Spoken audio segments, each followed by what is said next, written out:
2.5 घंटे अंदर रहे, क्या कुछ बातचीत आपके कर्मचारियों से हुई है, क्या आपको मिला है अंदर? फाइंडिंग क्या पाई आप? मैं आशा किरण के अंदर अभी 2.5 घंटे से मेरा दौरा चल रहा था। मैंने अंदर जहाँ पे महिलाओं को रखा हुआ है वहाँ गई हूँ। महिलाओं से मेरी मीटिंग हुई है, डॉक्टर्स से मेरी मीटिंग हुई है, स्टाफ से मेरी मीटिंग हुई है और जिन लड़कियों की मौतें हुई हैं उनकी सारी केस फाइल्स और मेडिकल फाइल्स को मैंने स्टडी करा है। मेरे मानने से ये सीधे एक क्रिमिनल नेग्लिजेंस का मामला है। बहुत बड़ी लापरवाही करी गई है और जो डॉक्टर्स भी हैं यहाँ पे उन्होंने बार लड़कियों की रिपोर्ट्स में लिखा है कि मैल न्यूट्रिशन तक हुआ है।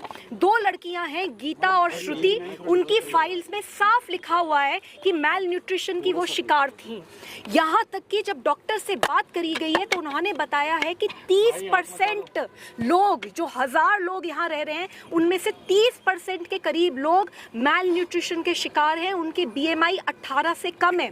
20% को अलग अलग तरीके की स्किन डिजीजेस हैं।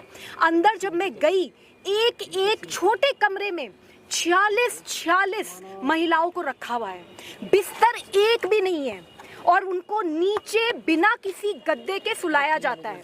हालात ये हैं कि अगर वो 46 लड़कियां लेट जाएं तो बिल्कुल एक के ऊपर एक सोएंगी तब जाके वो सो पाएंगी। ये हाल हो रखा है। उनमें से 2 लड़कियां जो मरी हैं, पुष्पा और गीता, दोनों लड़कियों को बेड सोर्स थे।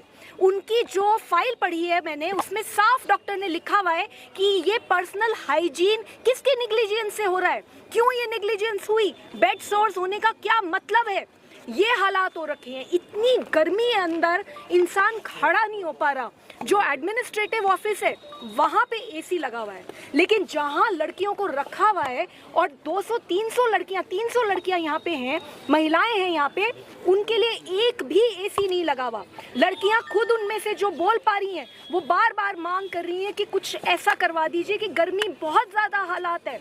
ओवर क्राउडिंग की वजह से मौत हुई है, मैल न्यूट्रिशन की वजह से मौत हुई है, हीट और डिहाइड्रेशन की वजह से मौत हुई है। और कितनी शर्म की बात है कि अभी तक मंत्री यहाँ नहीं आए हैं, अभी तक सेक्रेटरी यहाँ नहीं आए हैं, तो वो अपने एयर कंडीशन कमरों में बैठे रहेंगे और यहाँ पे लोग मरते रहेंगे। कितनी शर्म की बात है। मेरे हिसाब से तुरंत FIR होनी चाहिए।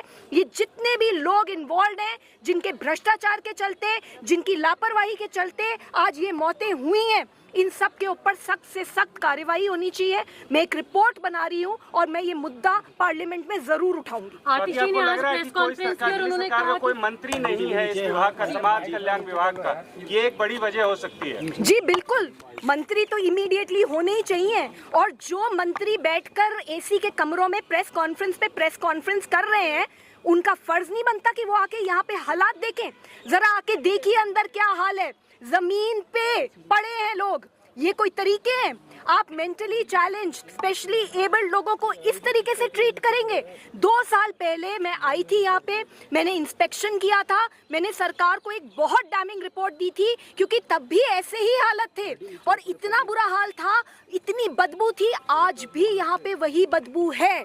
तो मैं ये जानना चाहती हूँ कि ये जो सरकार के मंत्री हैं और अफसर हैं, ये कमरों में बैठकर अपने एयर कंडीशन रूम में बैठ के प्रेस कॉन्फ्रेंस कर रहे हैं, इंक्वायरी ऑर्डर कर रहे हैं। अरे इंक्वायरी तो हर बार होती है, इनके ऊपर कौन इंक्वायरी करेगा? FIR में इन सब लोगों का नाम होना चाहिए और इनके ऊपर अच्छे से इन्वेस्टिगेशन होनी चाहिए। आप जब DCW की चीफ थी उस समय भी आपने इस मसले को उठाया था, उस समय क्या एक्शन लिया गया था? जब आप DCW की चीफ थी उस समय आपने ये मसला उठाया था, तो क्या एक्शन लिया गया था उस वक्त? उस समय भी एक इंक्वायरी ऑर्डर कर दी गई थी, कुछ थोड़े बहुत बदलाव करे गए थे, लेकिन आज हालात देख लीजिए।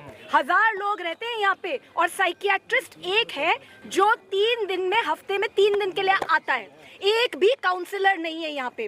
कितनी वैकेंसीज हैं यहाँ पे, कौन जिम्मेदारी लेगा? 8 महिलाएं मरी हैं। ये वो महिलाएं हैं जो इतनी पीड़ित थीं और इनको बचाया जा सकता था। सीधे सरकार की जिम्मेदारी बनती है और मुझे बहुत शर्म आ रही है। As an MP from Delhi, I feel ashamed at this condition. I am going to raise it in the parliament.